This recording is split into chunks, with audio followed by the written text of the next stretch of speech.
بسم اللہ الرحمن الرحیم۔ آن لائن کلاسز میں خوش آمدید۔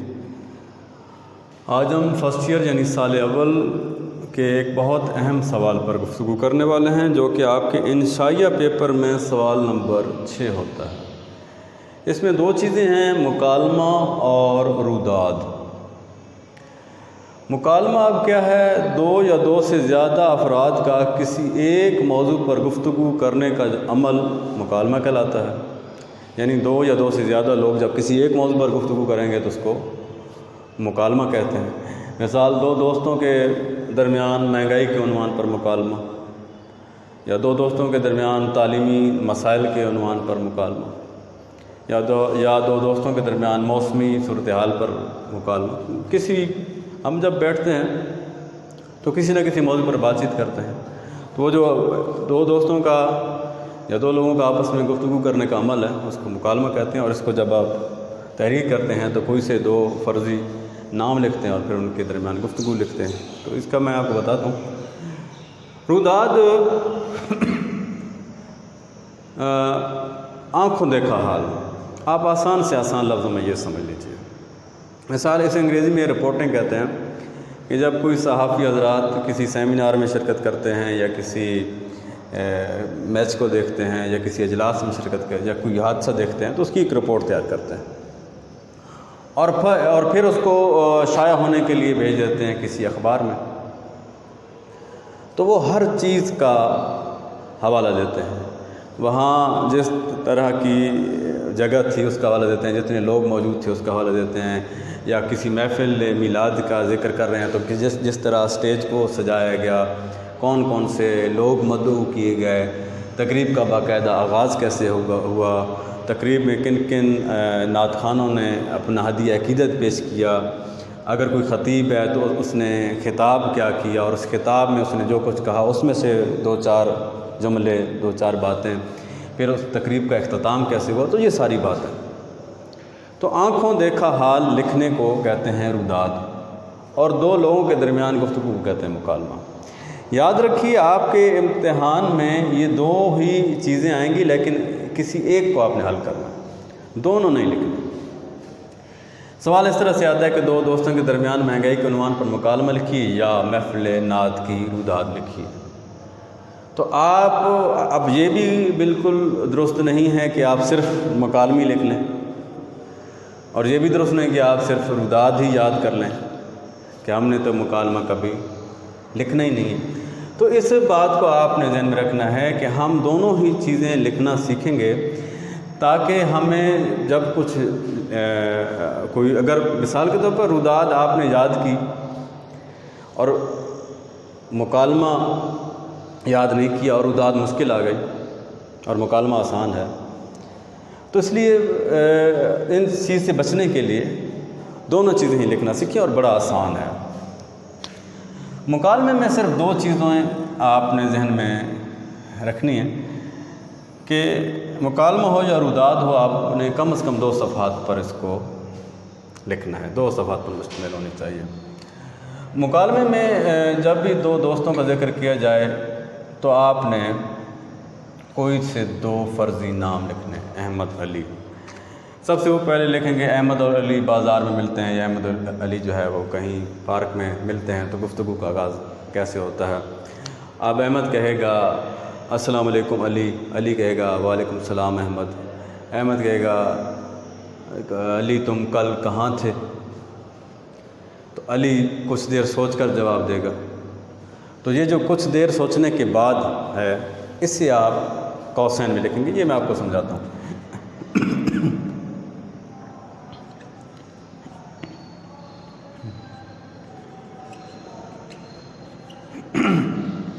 اب احمد نے کہا السلام علیکم علی، اب علی نے کہا وعلیکم السلام احمد۔ اب احمد کہے گا علی تم کل کہاں تھے؟ اب یہ سوال ہے تو سوالیہ نشان آخر پہ آئے گا۔ اب علی اس کا جواب دے گا کچھ دیر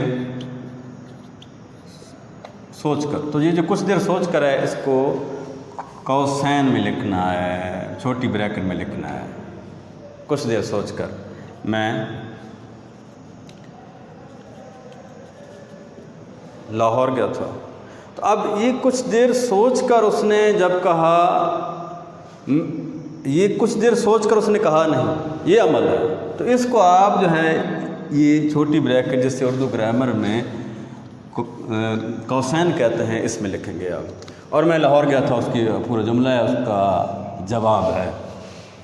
تو بس یہ ایک ہی کلیہ ہے، یہ ایک ہی بات ہے جس کو آپ نے ذہن نشین کرنا ہے کہ جب کوئی ایسی بات ہوگی، یعنی اب احمد اسے کہے گا ہنستے ہوئے، تو یہ جو ہنستے ہوئے ہے، یہ ہنسنا ایک عمل ہے، تو ہنستے ہوئے آپ جو ہے قوسین کے اندر لکھیں گے اور باقی جملہ اس کا جو ویسے کا ویسے لکھیں گے۔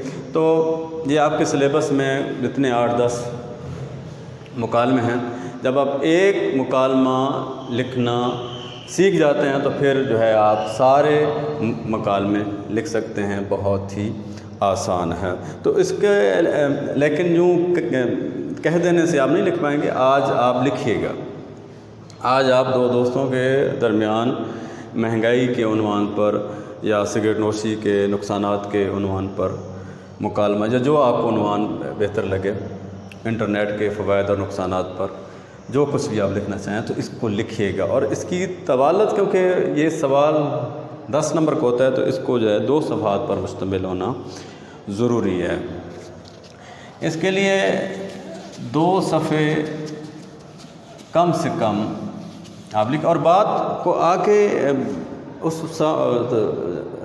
اس طریقے سے بڑھ سکتی ہے کہ جب ایک حق میں ہو تو دوسرا مخالفت کرے، ٹھیک ہے، تو پھر بات آگے کو بڑھتی ہے۔ اب ایسا نہیں کہ، اور یہ بھی ایک اصول ہے اس کا کہ ایک بولتے ہی رہے اور دوسرا جو ہے وہ اس کو بولنے کا موقع ہی نہ ملے، تو یہ مکالمہ نہیں ہوگا۔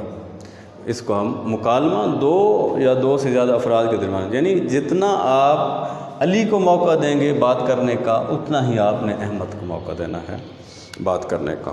تو مکالمے کے لحاظ سے یہ باتیں آپ نے ذہن نشین کرنی ہے تاکہ آپ کو آسانی ہو۔ اب ہم بات کرتے ہیں روداد پر۔ روداد، جیسا کہ میں نے آپ کو بتایا کہ روداد آنکھوں دیکھا حال لکھنے کو کہتے ہیں، اسے انگریزی میں رپورٹنگ بھی کہتے ہیں۔ جس طرح صحافی حضرات جو ہے کسی سیمینار میں یا اجلاس میں یا شرکت کرتے ہیں یا کوئی میچ دیکھتے ہیں یا خدا نخواستہ کوئی حادثہ ہو جاتا ہے تو اس کا مشاہدہ کرتے ہیں، اور پھر اس جو کچھ انہوں نے دیکھا اس کو اپنے الفاظ کے ذریعے محفوظ کرتے ہیں، اور پھر اس ساری صورتحال کا ایک خاکہ سا بناتے ہیں، اسے لکھتے ہیں اور پھر اخبار میں شائع کرنے کے لیے بھیجتے ہیں۔ تو اس صورتحال میں مثال کے طور پر آپ کے لیے آسان بات لکھتے ہیں، ہم محفل نعت کی یا محفل میلاد کی روداد لکھ رہے ہیں۔ تو محفل نعت کی روداد،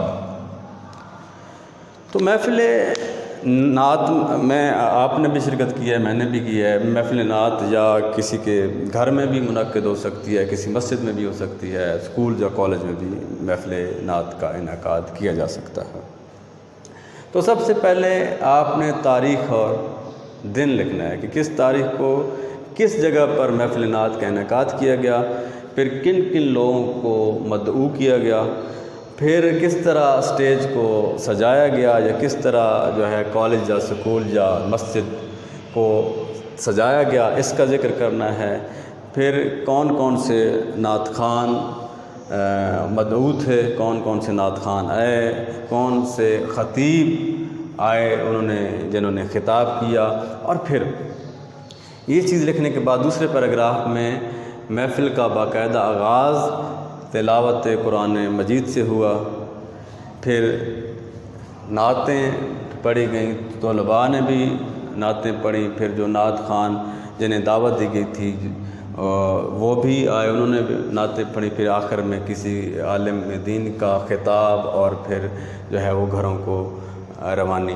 تو یہ ساری چیز، یہ سارا کچھ جو کچھ آپ نے دیکھا، اس کو آپ نے الفاظ کی صورت میں لکھنا ہے۔ تو اس کے لیے آپ کے پاس جب خیالات کی فراوانی ہوگی اور آپ کے پاس الفاظ ہوں گے اور آپ کا ذہن جو ہے وہ بنجر نہیں ہوگا تو پھر آپ یہ ساری چیزیں لکھ سکتے ہیں، ورنہ ایک ہی بات آپ بار بار لکھتے رہیں گے۔ تو اس میں ایک بات کا خیال رکھنا ہوتا ہے، روداد میں ترتیب کا خاص خیال رکھنا ہوتا ہے۔ آپ نے یعنی جو بات پہلے بیان کرنا ہے اسے پہلے بیان کیجئے، جس کو درمیان میں، جس نے آخر بیان ہے اس کو آخر میں آپ نے بیان کرنا ہے۔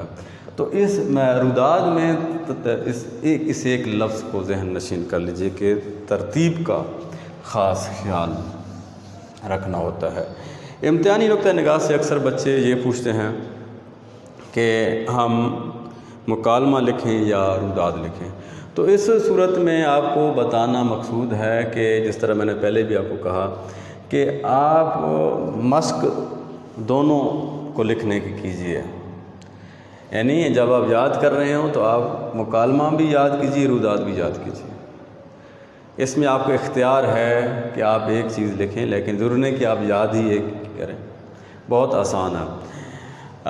تو آج مکالمہ اور روداد پر میں نے آپ کو بات بتانے کی کوشش کی ہے، اسے آپ نے ذہن میں رکھنا ہے۔ اس کے بارے میں کسی بھی قسم کا سوال ہو تو بھی آپ پوچھ سکتے ہیں۔ آپ کے سلیبس میں جو روداد ہے وہ محفل نعت کی روداد، جشن آزادی کی تقریب کی روداد جو ہے، تقسیم انعامات کی تقریب کی روداد، ایک کرکٹ میچ کی روداد اور ایک حادثے کی روداد، تو یہ ساری رودادیں آپ کے سلیبس میں شامل ہیں۔ لیکن اس میں ایک بات کا آپ نے جو ہے خیال رکھنا ہے کہ آپ جتنی محافل ہیں ان کا آغاز تلاوت قرآن مجید سے ہوگا، لیکن اگر آپ کرکٹ میچ کی روداد لکھ رہے ہیں تو اس کا آغاز جو ہے وہ تلاوت قرآن مجید سے نہیں ہوتا۔ اس بات کو آپ نے ذہن میں رکھنا ہے کہ بالکل وہی چیز نہیں لکھنے کی روداد کا ہمیشہ آغاز جو ہے وہ تلاوت قرآن مجید سے ہوتا ہے۔ اب جیسے خدا نخواستہ آپ حادثے کی روداد لکھ رہے ہیں تو حادثے سے پہلے تو تلاوت ہونے سے رہی، تو اس بات کو آپ نے ذہن میں رکھنا ہے۔ یہ سوال امتحانی نقطہ نگاہ سے بہت ہی اہم ہے۔ آج آپ کے لیے اتنا کام ہے کہ آپ نے مکالمہ لکھنا ہے ایک دو دوستوں کے درمیان کسی بھی عنوان پر جو آپ بہتر سمجھیں، اور روداد بھی لکھیے۔ آپ نے کسی محفل میں شرکت کی ہوگی، محفل نعت میں، اسی کو الفاظ کا جامہ پہنائیے اور اپنے الفاظ کو کرتاس پر بکھیریے۔ آج کی گفتگو یہیں پر تمام کرتا ہوں، اور انشاءاللہ اگلی کسی کلاس میں یا اگلے لیکچر میں ہم سوال نمبر 7 پر گفتگو کریں گے، جس میں آپ کو انشاءاللہ ہم درخواست، رسید اور روزنامچہ کس طرح لکھنا ہے اس کو بتائیں گے۔ مکالمہ اور روداد کے بارے میں کوئی بھی سوال ہو تو آپ پوچھ سکتے ہیں۔ خوش رہیں، خدا حافظ۔